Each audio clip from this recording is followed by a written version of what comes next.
There are rivers that hold their color the way a man holds his name, and there are rivers that lose it in a single night and never get it back.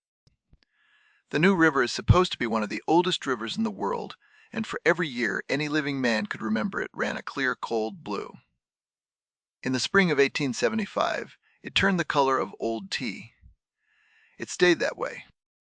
The only man who could say what it looked like before, and who wrote down why he believed it changed, was a trapper named Hiram Coldwell. In 1901, the year before he died, a local West Virginia newspaper printed the pages of his diary, and what he wrote about the day the river changed was not what anyone downstream wanted to hear. Before we go any further, look in the description of this video, and in the pinned comment at the top. There is a link there to something I put together called the Appalachian Dossier, a compilation of accounts that were quietly erased from official American records between 1843 and 1891. Reports filed by sheriffs and surveyors and country doctors. Reports that were burned or locked away, or written over by men who decided the public should never read them. I gathered them. They are waiting for you. So, if what I am about to tell you tonight makes the back of your neck feel cold, go to that link after the video. The link is in the description and again in the pinned comment, and you should not forget it. Now, before we begin, do me one favor.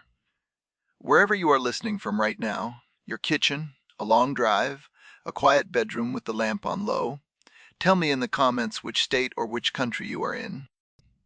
I read every one of them, and I like knowing who is awake out there with me on a night like this.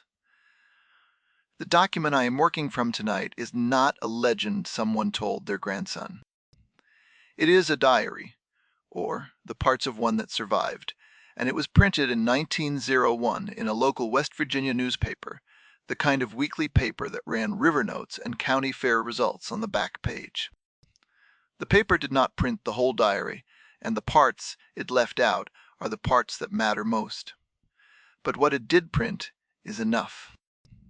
It is the record of a man who watched a river he had known for 40 years become a different river in a single spring, and who believed he knew why, and who wrote it down in the last year of his life, because he was the last person alive who remembered the color before. His name was Hiram Coldwell. He was a trapper, and he worked a trap line along the New River gorge, and he kept a journal the way other men kept a garden, a little every day, whether anything had happened or not. He was about 70 years old, year the diary was printed, born somewhere around 1831, in a cabin he never named. In a hollow he never named either, because naming a hollow in a newspaper was the same as inviting strangers to it. Tall for his time, a little over 6 feet, narrow through the shoulders, he had a long sunburnt face, and a beard he kept short with a straight razor every Sunday, whether the camp had hot water or not. His hands were the hands of a man who had spent 40 years inside a forest, the kind of hands that didn't quite uncurl all the way when they rested on a table. He had a soft voice, and he almost never raised it, and the men who worked at the timber above the gorge said you could tell Hiram was angry only because he got quieter, never louder. Nobody on the river doubted him. He did not drink, and he did not lie, and the men who knew him said that if Hiram told you the creek would freeze on Tuesday, you set your pack accordingly. That matters, because what he wrote in the diary is not the kind of thing a man like that invents, and the people who knew him knew that too, which is why no one called him a liar to his face. They just stopped asking him about the river. He lived alone, and he had lived alone as far back as anyone on the river could remember. In a one-room cabin he had built himself off the gorge, with a dog for company, and the journal for something to do with his hands in the long evenings. He had never married, or if he had it was so long before that no one on the river remembered the woman, and he did not write about it in the diary, which was the kind of silence that means the man has put a thing behind a door he does not open even for himself. The journal was the only company he kept that he had chosen, and he wrote in it the way some men talk to themselves, to keep the inside of his head, in order to put the day down on paper so it would stay where he had put it instead of moving around in the dark. There was no one to tell. His trap line ran along the gorge for the better part of 20 miles, and he worked it twice a season. Once in the late fall when the pelts were prime, and once in the early spring when the water was still high. He knew the river, the way other men know the rooms of their own house. Every eddy, every shoal, every place the bank cut under the rock. He knew where the water ran fast and where it slowed and deepened, and he knew the color of it the way you know the color of your own front door, so steady you stopped noticing it was there. The river was blue, not the bright blue of a postcard, but a deep, cold, steady blue, the blue of water that had been running through the same stone for so long the stone had given up trying to change it. It had been blue his whole life. They called it the New River, which is a strange name for a river that is supposed to be one of the oldest in the world, somewhere near 300 million years old, by the reckoning of the men who study such things. Hiram did not know it was old in the way geologists mean old, but he knew it was old in the way a trapper means old, which is that it was older than anything in it, older than the trees on its banks, older than the stories the settlers brought with them when they came down off the mountain. There is one entry early in the diary, from a fall in the 1860 seconds, where he describes wading the river at a shoal in October to pull a beaver set, and the water was so clear and so blue that he could see the mussels on the bottom in 6 feet of it, each one separate, the way you can see coins in a clean well. He stood in it a long time. A man does not usually stop to look at a thing. He sees every day, he wrote, but the blue of it that morning was the kind of blue that made you stop. He did not know, writing it, that he was describing a thing he would never see again, and that is the part of the entry that is hardest to read now, because he was so plainly happy in it, standing in a river he thought he would know forever. That is the man, and that is the river. And for the first 40 years he worked the gorge the color never changed, not once, not in any season he could name. Then in the spring of 1875 it did, and he was the one watching. To understand what he believed happened, you have to know something about the country upstream of his line, and I will keep it short. The land above the gorge is limestone country, what the geologists call karst, which is a fancy word for a simple thing. It is full of holes. Water has been dissolving the limestone under it for a very long time, and where the stone dissolves it leaves caves and shafts and underground rivers that come up nowhere you would expect. The whole eastern part of the state is like this, full of caves, some of them 40 miles of mapped passage, and more that no one has mapped, because no one has been to the end of them. Hiram knew the karst the way he knew the river, not by the name for it, but by the feel of it under his boots. Up a certain hollow off the river, 2 miles above the line where he turned his traps around, there was a cave. He knew the place. He does not name the hollow in the diary either, and I am not going to name it, because some arrangements are older than the people who keep them. The mouth of that cave had been sealed with stones, fitted tight, dry mortared by someone who knew what they were doing a long time before Hiram was born. The old-timers he learned the line from told him the stones had been there when the first settlers came through, and that the first settlers found them already placed, which meant the people who were there before the settlers had sealed it. Nobody told Hiram why, or they told him a why that was not really a why. The kind of reason old men give when the real reason is that their fathers told them not to talk about it. They told him the cave was played out, that it had been a saltpeter dig during some war or other, and the dirt was spent. They told him the air in it was bad. A man who went in did not always come out, they said, which they offered as a warning about loose rock, and then did not say anything more about. He passed the sealed mouth twice a year on his line, once going up and once coming down, and for 40 years he never touched it, because he did not need a reason. The stones were reason enough. The same thing, the old-timers told him. He told himself that the air was bad, that the rock was loose, that there was nothing in there worth a man's time, and he believed it the way you believe a thing you have never had to test. Through every season he worked the gorge, the stones sat there, and the river below them ran blue. And the arrangement held the way an arrangement can hold for a whole lifetime when nobody is foolish enough to break it. The spring of 1875 is when the arrangement broke, and the thing that broke it was a flood, which is not a rare thing in that country. Floods come up fast there. The narrow valleys out there flood fast and mean. The water comes off the hills in sheets instead of streams, and by the 1,870 seconds, the logging and the clearing up above the gorge had already changed how the water came off faster and dirtier than it used to be.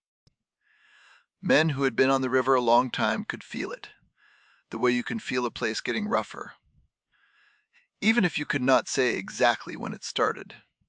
The freshet that spring came up faster than the old-timers had seen in a good while. Hiram was on his line when it hit a day's walk from the high ground, and he spent the first half of it climbing.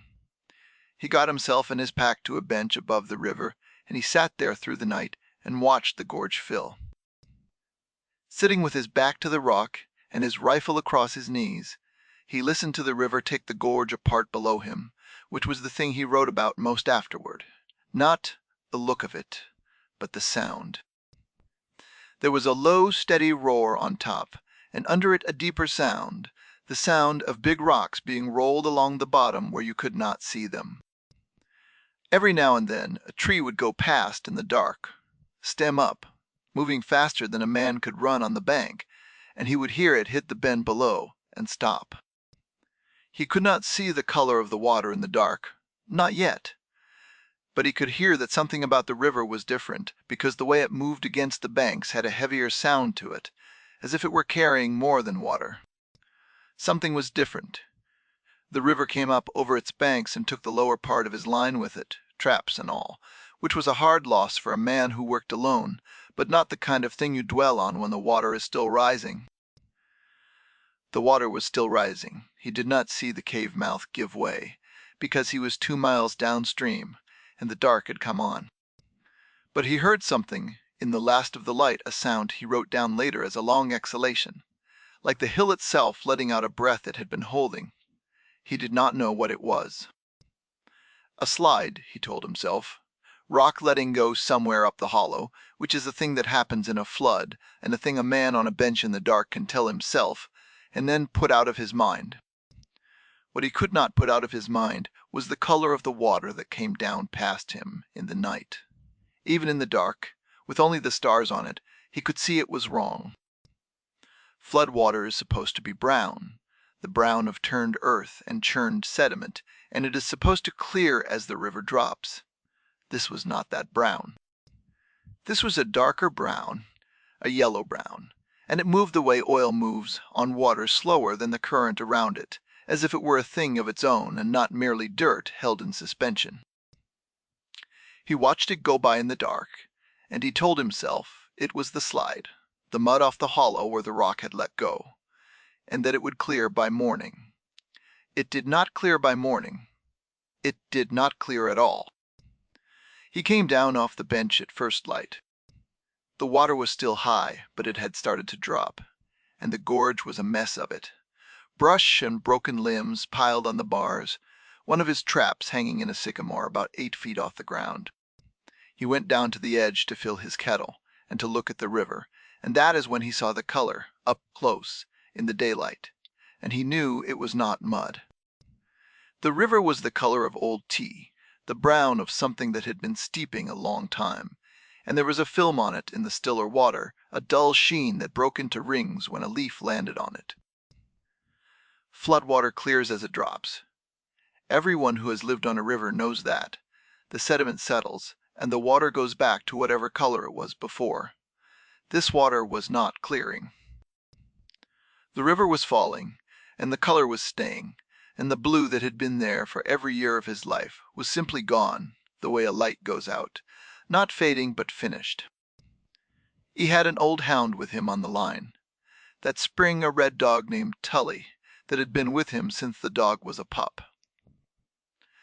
Tully came down to the bank ahead of him the way the dog always did, to drink before the man did. The dog put his nose to the water and stopped and did not drink. He stood there with his nose almost touching the surface, and then backed up the bank, quietly, without looking away, like something on the other side of that water was worth keeping your eyes on. Then he went and sat behind Hiram's legs and did not go back down. Hiram wrote the first entry about it that night, in the dry part of his camp, and the handwriting is still steady here. The date went in first, and then that the river was the color of tanbark water, and that Tully would not drink, and that he had filled his kettle anyway because a man has to drink. The kettle water tasted of iron, and something else, he noted, something he did not have a word for, and it left a stain on the tin. He did not, at this point, write that anything was wrong with the river. What he wrote was that the flood had opened something upstream and colored the water, and that it would clear in a day or two once the source washed through. He was a careful man recording careful facts, and the facts as he had them that night still fit the world he knew. The facts stopped fitting the next morning, when the river had dropped another foot, and the color had not changed at all, and the dog still would not drink. Nothing fit any more. Stop me here for a second. This story is being told to you by the voice of the Ridge, and if you have made it this far without subscribing, tap that button now. And if you are hearing this on a channel that isn't ours, someone has taken our work without permission, and you should report it for us. Now, back to the gorge. This is the part of the diary where Hiram Coldwell's handwriting changes, and the man who later handled the diary, a county historian whose name the newspaper does not give, noted it in some detail. Up until the day he went up the hollow, the writing had been steady and even, the writing of a careful man recording careful facts. After that day the letters leaned forward, as if the pen were being pushed by a hand that had begun to hurry, and the lines run a little crooked, as if the writer could not quite hold himself still. You can see it in the page. He went up the hollow on the third morning after the flood because the water was not clearing, and he wanted to see what the slide had opened. He took the dog, and he took his rifle, and he left the pack at camp. The hollow was a wreck, trees pushed over, the creek running in new channels, and when he got to the place where the sealed mouth had been, the stones were gone, not scattered, but gone, rolled down the hill by the flood, or taken by the water that had come out of the hill itself. And the mouth of the cave was open for the first time in his life and for a long time before it. The mouth was open. Air was moving out of it. He wrote that down first, before anything else, and it is worth stopping on because he was a man who knew caves. Air movement in a cave means one of two things.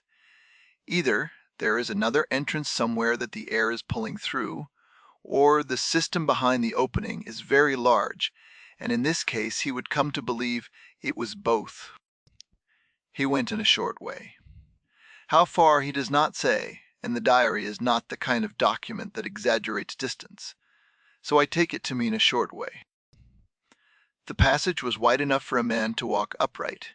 He wrote, and the floor sloped down, and the walls were wet with something that was not water, or not only water, a residue, the color of the river, the same yellow-brown, the same dull sheen. The smell was wet stone, and something older. He wrote something between a mineral and an animal, and the dog would not go past the mouth, but stood in the entrance and shook. He wrote that the passage went back farther than his lamp would reach, and that the floor dropped away where the water came in, a stream the width of a man's arm running out of the dark toward the mouth. The stream was the color of the river. He knelt and put his hand in it, against his own better judgment, and the cold of it surprised him. Colder than the river outside, the kind of cold that comes from water that has not seen the sun in a very long time. The residue on the walls above the water line was the same color, and where his lamp moved across it, the sheen moved with it, slow, the way a slick moves on still water. He did not go past where the floor dropped. Turning back there, he did not write why, only that he turned back, and a man who writes that he turned back without writing. Why is a man who does not want to put the why on paper, and you can let that mean what it means. He did not write what he saw at the back of the passage, or he did not write it where the newspaper could print it, and the county historian noted that the next page of the diary had a line drawn through it in a different ink, as if Hiram had come back later and struck out what he had written there. What he did write in the crooked hand was that the water running out of the cave was the same color as the river, and that it had been running that color before the flood, and that the flood had not caused the color. The flood had only broken the seal and let it out.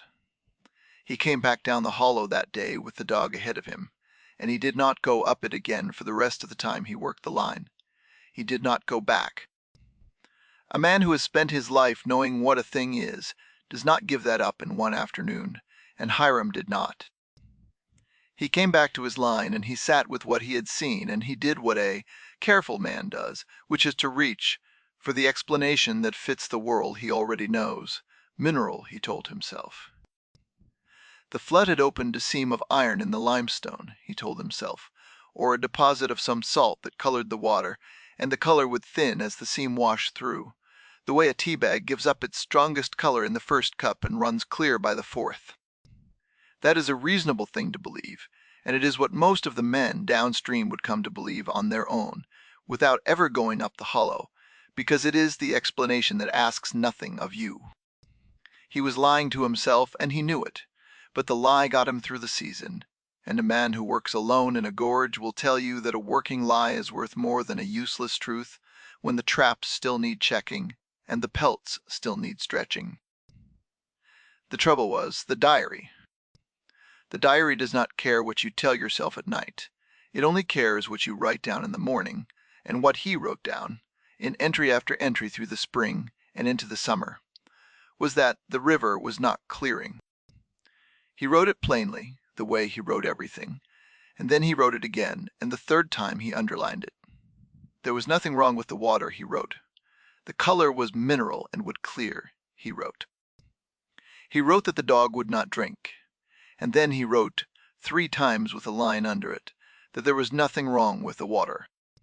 A man writing that something is not happening 3 times with an underline is a man who has begun to suspect that something is, and the county historian marked that entry with a note in the margin, a single question mark, as if he had seen the same thing in the writing that I see in it now. Through the summer he kept testing it, the way a careful man does when he does not want to believe what he is seeing. He filled the kettle at dawn and let it settle, and the sediment that came down was not the sediment of a flood but finer, and it stained the tin the same yellow-brown, no matter how many times he boiled it out. Down at the settlements, once that summer, to trade pelts, he drank from a spring he had always drunk from on that walk, a spring that fed the river. The spring was clear. That was the thing that stayed with him, he wrote, that the side waters were clear and the river was not, which is not how a mineral seam works. Because a mineral seam colors everything that runs through it, and not just the main stem. The river dropped to its summer level that year, the clear, green-blue pool level that Hiram had watched every summer of his life, and the color stayed. It thinned a little in the shallows, and it deepened in the holes, but it did not leave. And by midsummer he stopped writing that it would clear, and started writing only what it was, which was brown, the color of old tea, the color of the water that ran out of the cave. He did not write the word wrong, but he stopped writing the word mineral. And a man who has stopped writing the word that explains a thing has stopped believing the explanation, even if he has not yet found the next one. He had no next explanation. A year passed, and then 5, and then 10, and the river did not go back. The new brown became the color of the river, the way the old blue had been the color of the river, so steady that the children growing up along the gorge did not know it had ever been anything else. Hiram watched that happen, and he wrote about it the way a man writes about a death, not with grief exactly, but with the slow recognition that a thing is gone and is not coming back, and that you are the only one who remembers it was ever there. He was the only one who remembered. He watched the last people who remembered the blue die off, one by one, the way the old-timers in a hollow always do. The men first and then the women, who outlasted them by just enough to be the last one at the funeral. They went one by one. By the time he was 60, there were a handful of them left who could remember the river running blue. And by the time he was 65, he could count them on one hand, and by the time he was 70, there was only him. He had become, by the simple fact of outliving everyone who agreed with him, the last witness. And a last witness is a lonely kind of thing to be, because the thing you are a witness to is something no one else can check. Other people noticed the brown, of course they did. You cannot hide the color of a river from the people who live on it. But they explained it the way he had tried to explain it to himself, and by the 1,880 they had better reasons than he had ever had. The logging was moving into the gorge by then, and the railroad was coming, and the mines were opening up above the river, and a brown river in a country that is being cut over and dug into is the most ordinary thing in the world. The men downstream settled on that explanation, and it suited them, because it was an explanation that did not require anyone to go up a hollow and look at an open cave, and it did not require anyone to wonder what had been sealed in that cave and why. It was easy to explain. Hiram did not argue with them. He was not an arguing man, and he understood that an explanation that lets people sleep is not something you take from them just because you happen to know a different story. There is one entry from those years that I keep coming back to. A young logger, a man new to the gorge, told Hiram one evening that he had gone up a hollow off the river to look for a lost ox, and come on a cave mouth, open, with stones rolled away from it. The logger thought it was an old saltpeter dig, and wanted to go back in with a lantern. Hiram asked him which hollow. The logger told him, and Hiram did not say anything for a long enough time, that the logger asked him whether he was all right. What Hiram wrote about the conversation was only that he told the young man not to go back in, and that the young man laughed, and that he never found out whether the young man went back in or not, because the young man left the gorge not long after, and nobody said why. He just kept writing. The diary in those years is less a trapline journal, and more the record of a single fact held against a tide of easier facts.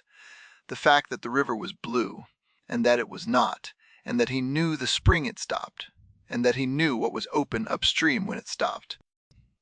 He wrote it the way a man nails a sign to a tree, not because he expects anyone to read it, but because the thing ought to be nailed to something before he is gone. By the turn of the century he could no longer work the line. His knees had gone the way a trapper's knees go after 40 years of climbing in and out of a gorge, and he was living in a cabin off the river on the kindness of a nephew he does not name. He knew he was the last one, and he knew what being the last one meant, which is that the blue would die with him if he did not put it somewhere outside his own head. He did something that year that he had never done in his life, which was to let the diary leave his hands. The diary left him for the first time, given to the nephew or sent. The diary does not make clear which, with the instruction to take it to a local newspaper, any newspaper that would print the back page of an old man's memory.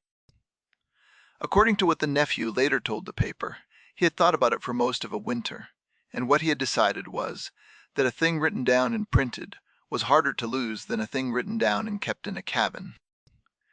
He did not expect to be believed, the nephew told it, and said so outright, that he did not expect anyone to believe a dead trapper over a brown river they could see with their own eyes, and that he was not asking to be believed. What he was asking was that the record stay, that the blue, be written down somewhere that would outlast his own hands, so the river could not simply become a brown river that had always been brown, with no one left to say different. That was all he asked.